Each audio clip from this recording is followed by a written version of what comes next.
প্রত্যেকটা সফল মানুষের একটা অসফল অতীত থাকে আর প্রত্যেকটা অসফল মানুষের একটা সফল সমাপ্তি থাকে। হ্যালো এভরিওয়ান, আসসালামু আলাইকুম, ইটস মি পাভেল চৌধুরী। কি অবস্থা তোমাদের প্রিপারেশনে? আশা করি ভালো। তো আমাদের লাইফে এমন অনেক সময় যায় যখন আমরা অনেক কাজ করতে করতে সময়টা শেষ করে ফেলি, কিন্তু যখন কাজটা করি তখন আমাদের মনেই হয় না যে ওই কাজটা আমি ভুল করছি বা ভুল করতেছি।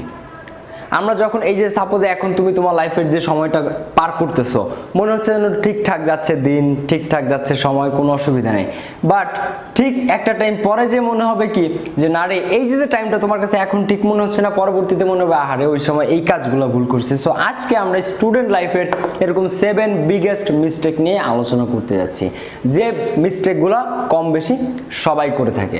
সো আমি চাই না তোমরা আমার স্টুডেন্ট পরবর্তীতে এই ধরনের মিস্টেকগুলো করো। সো আজকে এরকম 7টা মিস্টেক নিয়ে আমরা আলোচনা করব। তো আর কোনো কথা না, let's jump into the topics. Mistake number 1, study based on hours, অর্থাৎ সময় বা ঘন্টা হিসাব করে পড়াশোনা করো। বাংলাদেশের ম্যাক্সিমাম স্টুডেন্ট তারা স্টাডি বেসড অন আওয়ার্স। আমার কাছে 10,000 স্টুডেন্ট স্টাডি রুটিন চাইছে, স্টাডি রুটিনের ভিডিও 50,000 ভিউ হয়েছে, বাট প্রত্যেকের একটাই কোয়েশ্চেন, ভাইয়া কত ঘন্টা পড়বো, কত ঘন্টা পড়বো, কত ঘন্টা পড়বো। এই কত ঘন্টা না, পড়াশোনা মোটেও ঘন্টা হিসেবে করা উচিত না। পড়াশোনা করা উচিত টপিক বা লেসন বা চ্যাপ্টার বেজ, ঘন্টা বেজ না। তুমি একটা স্টুডেন্ট, আমিও একটা স্টুডেন্ট, তুমিও 3 ঘন্টা পড়ছো, আমিও 3 ঘন্টা পড়ছি। এইবার তুমি 3 ঘন্টায় 4টা চ্যাপ্টার কমপ্লিট করছো, আমি 3 ঘন্টায় 6টা বা 7টা চ্যাপ্টার কমপ্লিট করছি। এইবার আগায় থাকবে কে? তুমি না আমি? ডেফিনেটলি আমি। এবার আমরা হিসাব করি ঘন্টা। এবার ভাই ঘন্টা হিসেব করে তুমি কখনোই পড়াশোনায় মনোযোগ আনতে পারবে না। আমাদের সেইভাবে মনোযোগ আনা উচিত, লিসেন টু মি কেয়ারফুলি, আমাদের সেইভাবে পড়াশোনাটা চুজ করা উচিত বা মাইন্ডসেটটা করা উচিত যেটাতে পড়তে বসলে আমার মনোযোগটা স্ট্রং থাকে।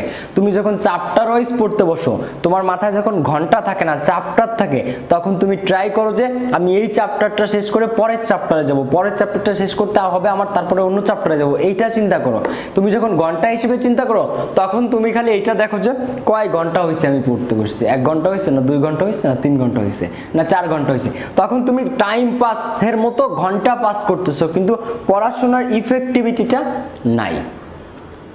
সো আমাদের প্রয়োজন পড়াশোনার ইফেক্টিভিটি। সো পড়তে হবে চ্যাপ্টার ওয়াইজ। ঘন্টা আজকে থেকে পড়তে বসছো কয় ঘন্টা, এটা মোটেও বিবেচনা করবে না, এটা মোটেও কনসিডার করার বিষয় না। কনসিডার করতে হবে কতগুলা টপিক বা কতগুলা চ্যাপ্টার আমি কমপ্লিট করেছি। ঘন্টা is not the factor, hours is not the factor. বুঝতে পারছো? সো অলওয়েজ এটা মাথায় রাখবে, আমি কয় ঘন্টা পড়ছি তা না, আমি কয়টা চ্যাপ্টার আজকে কমপ্লিট করেছি, কালকে এর থেকে বেশি করব। এভাবে আজকে 4 ঘন্টা পড়ছি, কালকে 5 ঘন্টা পড়বো, তারপর দিন 6 ঘন্টা পড়বো। এইভাবে শুধু ঘন্টা মাথায় থাকতেছে, পড়া না। বাট তোমাকে চ্যাপ্টার ওয়াইজ পড়া মাথায় রাখতে হবে, ঘন্টা না। আর এখন থেকে study based on topics or lessons, এখন থেকে টপিক বা লেসন অনুযায়ী পড়তে বসবো। যে এখন আমি পড়তে বসবো 5টা লেসন কমপ্লিট করবো, 6টা লেসন কমপ্লিট করবো, 7টা লেসন কমপ্লিট করবো, এভাবে। নট যে 5 ঘন্টা পড়বো, 6 ঘন্টা পড়বো, 3 ঘন্টা পড়বো, এরকম না ব্যাপারটা। আশা করি বুঝাইতে পারছি। So now biggest mistake number 2, not having competitors. কোনো প্রতিদ্বন্দ্বী না থাকা। অনেক স্টুডেন্ট ভয়ে প্রতিদ্বন্দ্বী সেট করে না যে আমি ওর সাথে প্রতিদ্বন্দ্বিতায় যাব না। নো, যারা ভয় পেয়ে পালিয়ে যায় সাফল্য কখনোই তাদের দুয়ারে আসে না। যারা ভয় পেয়ে পালিয়ে যায় কখনোই সাফল্য তাদের দুয়ারে আসে না। আর ভয় পাওয়াটা সমস্যা না, ভয় পেয়ে থেমে যাওয়াটা সমস্যা। তোমরা কম্পিটিটরস নাই, যাদের কম্পিটিটরস থাকার 1 নাম্বার একটা সুবিধা কি জানো? অনেক বেশি কনসেন্ট্রেশন থাকে পড়ার দিকে, টু মাচ। যার কম্পিটিটর আছে সে চিন্তা করে আমি এখন পড়তেছি না, বাট আমার প্রতিদ্বন্দ্বী ও কিন্তু পড়তেছে, আমি এখন ঘুমাচ্ছি ও কিন্তু পড়তেছে, আমি আসতেছি ওরে দেখলাম পড়তে বসতে, ওর রেজাল্ট আমার এই পরীক্ষাটাতে ওর রেজাল্ট আমার থেকে ভালো হয়েছে, বাট এটা আমি চাই না, আমি ওর থেকে আরো ভালো চাই। সো যাদের প্রতিদ্বন্দ্বী আছে তারা জানো যে প্রতিদ্বন্দ্বীর সাথে সবসময় ইনডিরেক্টলি, ইনভিজিবল, অদৃশ্যমান ভাবে একটা ফাইট চলতে থাকে, যে ফাইটটা তোমাকে পড়াশোনায় কনসেন্ট্রেট করতে, তোমাকে ট্র্যাকে থাকতে হেল্প করে। পড়াশোনার ট্র্যাকে থাকতে তুমি বিপথে চলে যাওয়ার অনেক চান্স থাকে, ডিপ্রেশনে যায়, এটা করে সেটা করে, অ্যাডিক্টেড হয়, মানে স্মোকিং করে, গার্লসের বিভিন্ন ঝামেলায় পড়ে যায়, মেয়েদের নিয়ে জিএফটিএফ ইটিসি। বাট যাদের কম্পিটিটরস আছে তারা ডেফিনেটলি পড়াশোনা নিয়ে সিরিয়াস থাকে। আর যেসব স্টুডেন্ট পড়াশোনা নিয়ে সিরিয়াস না, এদের ম্যাক্সিমাম মানে মোস্ট অফ দেমের কোনো কম্পিটিটরস নাই। বাট কম্পিটিটরস থাকতে হবে তোমাকে। তোমাকে লড়তে হবে, কম্পিটিটরস থাকতে হবে। কম্পিটিটরস থাকলে তুমি অটোমেটিক পড়াশোনায় কনসেন্ট্রেট করতে পারবা। তুমি পড়তে না বসে তোমার মধ্যে খারাপ লাগবে যে আমার পড়তে বসা উচিত। সো যাদের কম্পিটিটরস নাই, এখনই ডেফিনেটলি তোমরা তোমাদের কম্পিটিটরস মনে মনে সেট করে রাখবা যে আমি ওর সাথে আমার প্রতিদ্বন্দ্বিতা, আমি ওকে ক্রস করে যাব, ওকে ছাড়িয়ে যাব। অলওয়েজ ভয়ের কিচ্ছু নাই, ভয়ের কিচ্ছু নাই, ভয়কে জয় করতে হবে। আর যেটা বলছি, যারা ভয় পেয়ে থেমে যায়, যারা ভয় পায়, তারা সাফল্য কখনো তাদের দুয়ারে আসে না। সো ভয় পেলে চলবে না। আর অবশ্যই সেট ইউর কম্পিটিটরস, তোমার প্রতিদ্বন্দ্বীকে সেট করো যে অমুক অমুক অমুক আমার প্রতিদ্বন্দ্বী, তাদের থেকে অ্যাট এনি কস্ট, যে কোনো মূল্যে আমি তাদের থেকে উপরে যাব। ঠিক আছে। Number 3, you don't answer the question properly in the exam paper. পরীক্ষার খাতায় তোমরা প্রপারলি অ্যান্সারটা করতে পারো না। প্রপারলি বলতে আমি কি বুঝাইছি, সাপোজ তুমি একটা রেস্টুরেন্টে গেছো, রেস্টুরেন্টে গিয়ে তুমি অর্ডার করছো পিৎজা, তোমাকে দিল বার্গার, হাউ ডু ফিল, তোমার কেমন লাগবে? বা তুমি অর্ডার করছো চিকেন বার্গার, তোমাকে দিল ভেজিটেবল বার্গার, তোমার কাছে কেমন লাগবে? তুমি অর্ডার করছো ক্যাপুচিনো, তোমাকে দিয়ে রাখছে নর্মাল একটা কফি, তুমি চাইছো হট কফি, দিছে cold coffee, how do you feel, তোমার কাছে কেমন লাগবে? পরীক্ষার হলেও সেম, স্যাররা তোমাদেরকে অ্যান্সার করতে বলে একটা, তুমি অ্যান্সার করে আসছো আরেকটা। স্যাররা অ্যান্সার চাই একভাবে, তুমি অ্যান্সার দাও আরেকভাবে, কারণ তোমার প্রিপারেশন স্ট্রং না, কারণ তুমি তো পড়ো নাই। যারা পড়ে নাই, যাদের প্রিপারেশন স্ট্রং না, যারা সিলেবাস কমপ্লিট না, যারা রিভিশন দেয় নাই, তারা কিভাবে ভালো করবে? সো সব সময় একটা কথা থাকে না, ভাবিয়া করিও কাজ, করিয়া ভাবিও না। তো এই যে সময়গুলো পার করতেছো, প্রস্তুতিটা এই সময়টাতে কমপ্লিট করার ট্রাই করো, রিভিশন দিতে থাকো, চ্যাপ্টার বাই চ্যাপ্টার কমপ্লিট করে ঠুটস্থ করে ফেলো, যাতে স্যাররা যেভাবে, ওই যে স্যাররা যদি পিৎজা অর্ডার করে, তুমি পিৎজাটাই সাপ্লাই দিতে পারো স্যারকে। স্যার যদি চিকেন বার্গার অর্ডার করে, তুমি যাতে স্যারকে চিকেন বার্গারটাই সাপ্লাই দিতে পারো, এইভাবে। এখন স্যাররা উত্তর চাই একভাবে, তোমরা উত্তর দাও আরেকভাবে। কেন এটা হয়? কারণ তুমি এটা পারো না। কেন পারো না? কারণ তোমার প্রিপারেশন নেই। সো প্রিপারেশনটা অত্যন্ত গুরুত্বপূর্ণ। আর প্রিপারেশন যদি ভালো থাকে, তাহলে তুমি প্রপারলি অ্যান্সার করতে পারবা। আর প্রিপারেশন খারাপ থাকলে তখন প্রপারলি চাইলেও কোনো একটা স্টুডেন্ট পরীক্ষার হলে খারাপভাবে অ্যান্সার করতে চায় না, বাট খারাপভাবে অ্যান্সার হয়ে যায়। কেন হয়? প্রস্তুতির অভাব, রিভিশনের অভাব, কম্পিটিশনের অভাব, সম্পূর্ণ করার অভাব, প্রস্তুতি। তো আই থিঙ্ক কথাগুলো বুঝতে পারতেছো যে কতটা গুরুত্বের সাথে প্রিপারেশন নেওয়া উচিত, এবং পরীক্ষাতে, এই পরীক্ষাটাই আপাতত তোমার ক্যারিয়ার। তুমি পরীক্ষা যত ভালো দিবা, রেজাল্ট তত ভালো আসবে, আর সামনে ফিউচার তত বেশি ব্রাইট। আর পরীক্ষা ছাড়া, পরীক্ষায় রেজাল্ট খারাপ হলে, প্রস্তুতি খারাপ থাকলে পরীক্ষা খারাপ হবে, পরীক্ষা খারাপ হলে ফিউচারে কম্পিটিশন আরও বাড়বে। এক কথায় বললাম, কম্পিটিশন আরও বেশি বাড়বে, আর অটোমেটিক তখন নিচের দিকে নামতে থাকবে, আর পরীক্ষা ভালো হলে উপরের দিকে উঠতে থাকবা। আর পরীক্ষার আগে সব সময় আমার একটা বই আসতেছে, how to become a topper. আমি একদম ক্লিয়ারলি বলছি পরীক্ষাতে, বইয়ের মধ্যে, যে পরীক্ষাতে সব সময় তুমি এইবার চিন্তা করবা যে তুমি তোমার ক্লাসে ফার্স্ট হবা, এর পরের বার চিন্তা করবা তুমি পুরা তোমার বিভাগের মধ্যে ফার্স্ট হবা। তুমি আর্টস হইলে পুরো আর্টস স্টুডেন্ট সবার মধ্যে, তারপরে চিন্তা করবো আর্টস কমার্স সায়েন্স পুরো কলেজের মধ্যে তুমি ফার্স্ট হবা, তারপর পুরো জেলায় ফার্স্ট হবা, তারপর পুরো বোর্ডে কাঁপায় ফেলবা পুরা। এইভাবে তোমাকে, আর এই যে কথাগুলো আমি তোমাকে বলছি, আমি জাস্ট বলার জন্য বলছি না, আমার নিজের লাইফটা আমি এইভাবে স্পেন্ড করে আসছি, আমার স্টুডেন্ট লাইফটা আমি নিজে এইভাবে পড়াশোনা করছি। সো সব সময় তোমার নিজের গোল সেট করতে হবে, সেট করে তারপর সেইভাবে তোমাকে আগাইতে হবে। Number 4, the full out panic. অর্থাৎ তুমি যখন পড়তে বসো, তখন তোমার মাথায় সব সাবজেক্টের কথা মনে পড়ে। তুমি বাংলা পড়তে বসছো, মনে পড়ে আমার ইংলিশ বাকি রে, ইংলিশ পড়তেছো, বাংলা আইসিটি বাকি রে, আইসিটি পড়তেছো, ইকোনমিক্স বাকি। আচ্ছা, যাদের সায়েন্সের, তাদের কেমিস্ট্রি বাকি, বায়োলজি ওই চ্যাপ্টার বাকি, ওইটা বাকি, সেইটা বাকি, পড়তে বসছে একটা সাবজেক্ট মনে পড়ে সব। তখন একটা কথা বলে দেই, এটা শুধু তুমি না, এভরিবডি গেটস ওভারওয়েলমড। প্রত্যেকের একই অবস্থা, আমাদের প্রত্যেকের। কিন্তু এটা কে কিভাবে ওভারকাম করে সেটা হচ্ছে ইম্পর্টেন্ট। তোমার আমার প্রত্যেকের পড়াশোনা যখন আমরা পড়তে পারি, তখন সব সাবজেক্টই মনে পড়ে, যে এক সাবজেক্টও পড়া নেই। বাট এখানে করণীয় যেটা, আমি একটা কথা বলি, তুমি একটা বিল্ডিং এর 5 তলায় উঠবা, তুমি কি একবারে নিচ থেকে এক পা দিয়ে 5 তলা সিঁড়িতে চলে আসো নাকি এক একটা করে সিঁড়ি ভেবে আসো? ডেফিনেটলি এক একটা করে সিঁড়ি। তো সব সময় পড়াশোনার ক্ষেত্রেও সেম। তোমার যদি 6টা সাবজেক্ট 6 তলা সাপোজ, তুমি এক একটা করে সিঁড়ি দিয়ে দিয়ে আগাবা। তোমার হাতে পর্যাপ্ত সময় আছে। আর যে সময় আছে তোমার কাছে যদি অপর্যাপ্ত মনে হয় তাহলে ওটা অপর্যাপ্ত না, ওটা অপর্যাপ্ত না, ওটা ডেফিনেটলি পর্যাপ্ত। কিন্তু তোমার কাছে ব্যক্তিগতভাবে মনে হচ্ছে ওটা অপর্যাপ্ত, কিন্তু অপর্যাপ্ত না। তোমার চেয়ে কম সময়ে পড়ে, তোমার চেয়ে কম সময়ে প্রস্তুতি নিয়ে তারা A+ পায়। 1 মাস পরে জিপিএ 5 পায়, এমন রেকর্ড আছে বাংলাদেশে। অনলি 1 মান্থ, 1 মাস পরে। বাট তুমি চিন্তা করো এখনো তোমার হাতে কত সময় আছে। সো তুমি যদি মনে করো যে পর্যাপ্ত সময় নাই, এটা জাস্ট একটা এক্সকিউজ। ডেফিনেটলি পর্যাপ্ত সময় আছে। আর পড়তে হবে চ্যাপ্টার বা টপিক ওয়াইজ, ঘন্টা ওয়াইজ না।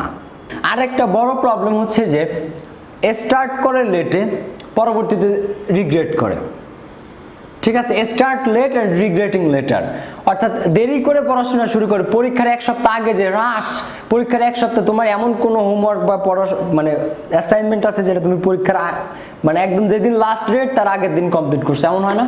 বাট এটা কি উচিত? তোমাকে 1 মাস 7 দিন সময় দেওয়া হয়, বা যে কত দিন, 7 দিন 15 দিন 1 মাস, বাট প্রত্যেকেই একদম লাস্ট ডের আগের দিন, যেদিন শেষ সেদিন জমা দেয় বা তার আগের দিন জমা দেয়। এই হচ্ছে আমাদের অবস্থা। বাট এটা না, এটা হওয়া উচিত না। তারপরে পরীক্ষার সময় 1 সপ্তাহ আগে থেকে শুরু হয় দৌড়াদৌড়ি। কেন তুমি এটা করবা? কেন? তো যখন দেরি করে পড়ালেখা শুরু করে তখন বুঝতে পারে যে আমার অনেক দেরি হয়ে গেছে। আর যখন এটা বোঝে তখন নিজেরে পানিশমেন্ট দেওয়া শুরু করে। ওই অনুশোচনা, রিগ্রেটে তখন আর পড়াশোনা হয় না, যে আরে এতদিন কেন শুরু করিনি, আমি ভুল করছি, আমি এটা করছি। নিজেরে কখনো পানিশমেন্ট দিবা না এই যে লেট করে শুরু করার জন্য, কখনোই না। এই যে রিগ্রেটটা, এটা খুবই ক্লিয়ার। ওই টেনশনে আরো 5 দিন পড়াশোনা হবে না যে আমি এতদিন কেন শুরু করি। নো, কখনোই নিজের পানিশমেন্ট দিবা না, কখনোই না। যেটা হয়ে গেছে সেটা হয়ে গেছে। অতীতকে তুমি কন্ট্রোল করতে পারো না, যেটা হওয়ার সেটা হয়ে গেছে। তুমি বর্তমানকে কন্ট্রোল করতে পারো, বর্তমানকে কাজে লাগিয়ে তুমি ভবিষ্যৎকে আরো বেটার করতে পারো। কিন্তু অতীত নিয়ে নাড়াচাড়া করে কোনো লাভ নেই। You can't change anything about your past. তুমি তোমার পাস্টের কোনো কিছু চেঞ্জ করতে পারো না। সো পাস্ট নিয়ে ভাবা, পাস্ট নিয়ে অনুশোচনা করা, রিগ্রেট করা, এটা ভ্যালুলেস অ্যান্ড টোটালি মিনিংলেস। আর পড়াশোনা যখন অনেক বেশি পড়াশোনা মাথায় জমে যায় তখন সব সময় একটা জিনিস মনে রাখবা যে ক্ষুদ্র ক্ষুদ্র বালুকণা, বিন্দু বিন্দু জল, গড়ে ওঠে মহাদেশ, সাগর অতল। সব সময় ওই ক্ষুদ্র ক্ষুদ্র করে তুমি পড়া শুরু করো। সব তো একসাথে তোমার মাথায় নেওয়ার দরকার নেই, সব একসাথে তোমার মাথায় নেওয়ার দরকার নেই। তুমি অল্প একটু একটু করে পড়ো, বাট লেগে থাকো। 5 ঘন্টা পড়লা, 6 ঘন্টা ঘুরে পেলে, এটা না। তুমি সারাদিন পড়ো, অল্প অল্প করে পড়ো। আর পড়াশোনার রুটিন নিয়ে প্রবলেম থাকলে আই বাটনের লিঙ্ক আছে, রুটিনের ভিডিওটা দেখে নাও যে কিভাবে পড়তে হয়। Best video about student routine বা ডেইলি রুটিন নিয়ে, জাস্ট বেস্ট, তুমি দেখে নাও। তো এবার চলো আমরা নাম্বার 5 এর মিস্টেকটাতে যাই। নাম্বার 5, এবার নাম্বার 5 এর যে মিস্টেকটা সেটা হচ্ছে স্টাডিং ওয়ান ওয়ে অনলি। অর্থাৎ একটা পদ্ধতিতে পড়াশোনা করা। বাংলাদেশের, আমাদের দেশে ম্যাক্সিমাম স্টুডেন্ট একটা ওয়েতে পড়াশোনা করে। একটা ওয়ে বলতে কি? যারা শব্দ করে পড়ে তারা সবসময় শুধু শব্দ করেই পড়ে, গল্প উপন্যাসে শব্দ করে পড়ে। আরেকটা গ্রুপ আছে তারা শুধু নিশ্চুপভাবে পড়ে, সাইলেন্ট হয়ে পড়ে, শুধু বই খুলে নিয়ে বসে থাকে। আমি প্রত্যেককে রেসপেক্ট করি, প্রত্যেককে ওয়েলকাম, এটা কোনো খারাপ কিছু না, প্রত্যেকটা ওয়ে ভালো। কিন্তু এই দুইটা ওয়ে সবচেয়ে প্রচলিত। কিন্তু এই এক পদ্ধতিতে পড়াশোনা না করে কয়েকটা সিস্টেমে পড়াশোনা করা উচিত। তুমি লিখে পড়তে পারো, তুমি শব্দ করেও পড়তে পারো। 3 নাম্বার, তুমি রাইটিং, লিখে লিখেও পড়তে পারো। আর সবসময় যখন পড়বা তখন অবশ্যই খাতা কলম সবসময় সামনে রাখবো, অল টাইম। খাতার কলম যখন তোমার কলম হাতে থাকে, খাতা সামনে থাকে, তখন মনোযোগ এদিক ওদিকে যায় না, তুমি টেকনিকটা কাজে লাগাই দেখো। যখন তুমি পড়বা অবশ্যই খাতা কলমটা সামনে রাখবা, দেখবা সবসময় কনসেন্ট্রেশন তাহলে পড়ার দিকে থাকে। আর খাতা কলম হাতে না থাকলে মন তখন ফেসবুক, এটা সেটা, ফোনের কাছে, এটার কাছে, ওটার কাছে, এদিকে চলে যায়। বাট খাতা সামনে খোলা থাকলে, কলম হাতে থাকলে এই প্রবলেমটা হয় না। তো যেটা বলছিলাম, তুমি শব্দ করে পড়বা কিছু চ্যাপ্টার, শব্দ না করে পড়বা কিছু চ্যাপ্টার, আবার কিছু জিনিস লিখে পড়বা, লিখে লিখে, যেটা যত বেশি গুরুত্বপূর্ণ, যেটা যেভাবে তোমার বেস্ট হয়। আমি আইডিয়াগুলো দিচ্ছি জাস্ট। এরপরে কিছু জিনিস আছে ডিসকাস করে, তুমি তোমার ফ্রেন্ডদের সাথে, স্যারের সাথে, টিউটরের সাথে ডিসকাশন করে পড়তে পারো। ডিসকাস করে পড়লে সেটাও ভালো হয়। টপিক ওয়াইজ যেখানে যেটা প্রয়োজন, একভাবে না পড়ে তুমি যদি 3, 4, 5 ভাবে পড়াশোনা করো তাহলে তোমার জিনিসটা ইজি ক্যাচ হবে, প্রত্যেকটা জিনিস ভালো মনে থাকবে তোমার। আরও কিছু চ্যাপ্টার আমরা যখন পড়তে যাই তখন সেটা ডিফিকাল্ট লাগে, মনে হয় আমার দ্বারা হবে না, এটা হচ্ছে না, আমি পারছি না। এটা বাদ দে। এই ধরনের যে চ্যাপ্টারগুলো, এই টেকনিকটা তুমি ওই সব চ্যাপ্টারের ক্ষেত্রে কাজে লাগাবো। হয়তো এটা তুমি রিডিং করে বুঝতেছো না, ওইটা তুমি ডিসকাশনে যাও, ভিজুয়ালাইজিংয়ে যাও, সাইলেন্ট রিডিংয়ে দেখতে পারো, অথবা রাইটিংয়ে দেখতে পারো, অথবা ইউটিউব থেকে হেল্প নিতে পারো। ওটা কেউ না কেউ কোথাও না কোথাও ডেফিনেটলি আছে, ইজিয়েস্ট ওয়েতে আছে, সবচেয়ে সহজ পদ্ধতিতে আছে।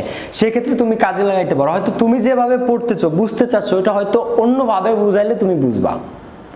হয়তো ওই সিস্টেমটা বা টেকনিকটা তোমার কাছে নেই, কিন্তু তখন তোমার ওইটা, হ্যাঁ, তো তুমি অডিও আকারে পড়ো, ভিডিও আকারে পড়ো, শব্দ করে পড়ো, মনে মনে পড়ো, ভিজুয়ালাইজ করে পড়ো, ডিসকাস করে পড়ো, যেভাবে পড়ো, কিন্তু হাল ছাড়া যাবে না। কোনো লক্ষ্য, একটা লক্ষ্য তুমি ঠিক করলা, একটা কঠিন একটা লক্ষ্য, সেটা যদি অসম্ভব মনে হয় তোমার কাছে বা খুবই কঠিন লাগে, তখন তুমি ওই লক্ষ্যটা পূরণের রাস্তাটা চেঞ্জ করো, কিন্তু লক্ষ্য না। মনে করো এটা তোমার লক্ষ্য, তুমি সরাসরি এইখান দিয়ে যাইতে চাচ্ছিলা, এখন পথটা অনেক কঠিন, কিন্তু তাই বলে লক্ষ্য চেঞ্জ করা যাবে না। তুমি এই লক্ষ্যে আসবে, হয়তো এদিক দিয়ে ঘুরে আসলা, বাট 100% লক্ষ্যটা তোমাকে পূরণ করতে হবে। সো তুমি যেভাবেই পড়ো, টার্গেট হচ্ছে ওইটাকে আমার কমপ্লিট করতে হবে, ওইটা আমার পারতে হবে, ওইটা আমার শিখতে হবে, ওইটা ইম্পর্টেন্ট। তো ওইটা তোমার শিখতে হবে, এর জন্য তোমার যেভাবে পড়া লাগে তুমি সেইভাবে পড়ো, বাট এটা তোমার মেমোরাইজ করতে হবে, এটা তোমাকে আয়ত্ত করতে হবে, জিনিসটা তোমাকে পারতে হবে। এই হচ্ছে কনসেপ্টটা, যে স্টাডিং ওয়ান ওয়ে অনলি। একভাবে না পড়ে তুমি কয়েকভাবে ট্রাই করে দেখতে পারো, বাট পড়াটা হতে হবে তোমার।